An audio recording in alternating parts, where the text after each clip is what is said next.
ഒരാൾ ചിരിക്കുന്നില്ല അല്ലെങ്കിൽ അയാൾ ക്വാളിഫൈഡ് അല്ല എന്ന് പറഞ്ഞ് അയാൾ കൊള്ളില്ല എന്ന് പറഞ്ഞ് വിലയിരുത്താൻ പറ്റും? എനിക്കൊരു പാർട്ടിയോട് ഒരു അറ്റാച്ച്മെന്റ് ഇല്ല, അത് വരത്തുമില്ല. എന്നും ഞാൻ വ്യക്തികളെ മാത്രം സപ്പോർട്ട് ചെയ്യും. നാടിന് നല്ലത് ചെയ്യുന്ന വ്യക്തികളെ ഞാൻ സപ്പോർട്ട് ചെയ്യും. I am very happy. V D Satheesan sir വന്നതിൽ I am very happy. Because നാട്ടുകാരോടൊന്ന് ചിരിച്ചെങ്കിലും സംസാരിക്കുന്നത് ഇത്രയും എഡ്യൂക്കേറ്റഡ് ആയിട്ടുള്ള അദ്ദേഹത്തിന്റെ ഓണേഴ്സ് അറിയാമല്ലോ, ഡിഗ്രി ഹോൾഡറാണ്, ഡിഗ്രിയുടെ മാസ്റ്റേഴ്സ് ഹോൾഡറാണ്. അതെ അതെ മോനെ, അങ്ങനെയല്ല.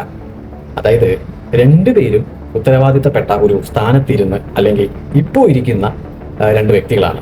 ഒരാൾ ചിരിച്ചില്ല എന്ന് പറഞ്ഞ് എന്താ പറയാ, ഭരണം കൊള്ളില്ല അല്ലെങ്കിൽ വ്യക്തി കൊള്ളില്ല എന്നൊന്നും പറഞ്ഞ് സത്യം പറഞ്ഞാൽ എഴുതി തള്ളരുത്. അത് ഒരു കലാകാരൻ എന്നുള്ള രീതിയിൽ ഭയങ്കര മോശമാണ്. അത് പറയാനുള്ള ഒരു കാരണം, സഖാവ് പിണറായി വിജയൻ 10 വർഷമാണ് ഭരിച്ചത്. എത്ര? 10 വർഷം.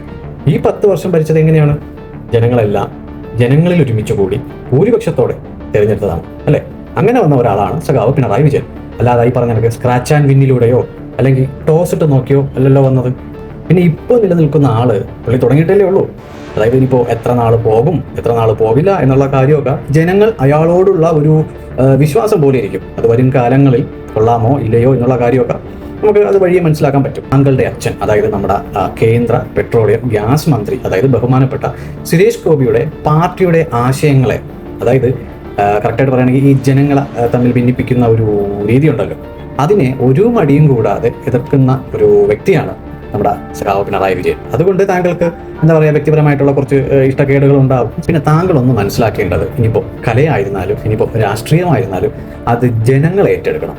അത് എന്താ പറയുക, ഒരു പക്ഷം നോക്കിയല്ല, ഭൂരിപക്ഷത്തോടെ. പിന്നെ താങ്കളുടെ ഒരു സിനിമ റിലീസായി കഴിഞ്ഞാൽ എന്താ പറയുക, പിന്നെ ഈ റിവ്യൂയുടെ ഒന്നും ആവശ്യമില്ല, അതങ്ങ് കയറി പൊക്കോളും. അതാണ് വിജയം, അതാണ് ആദ്യം വേണ്ടത്.